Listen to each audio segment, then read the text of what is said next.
Hvað segirðu? Skylduverkefni hjá okkur, lokið, inn í kvöld, eða hvað?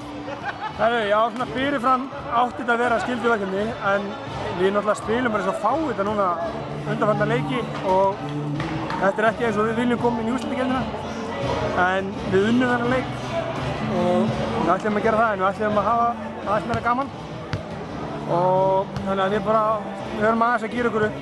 Það er kannski smá áhyggjuefni hjá okkur, það er eitthvað deyðið í liðinu svona rétt fyrir stóra dansinn eins og þau kalla.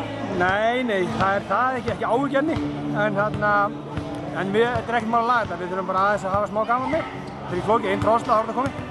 Hvað vantaði upp á, fannst þér? Herru, það vantaði alla leikliði. Það er búið að vanta kannski síðustu 2-3 leikjum. Öll leikliði hjá okkur vantar. En það er auðvitað að laga það, við erum nógu góðir í hverju. Hvað má gera til þess að laga? Haldið eitt gott partí. Þá verður það komið. Hvenær verður partí? Já, í kvöld bara. Það er það.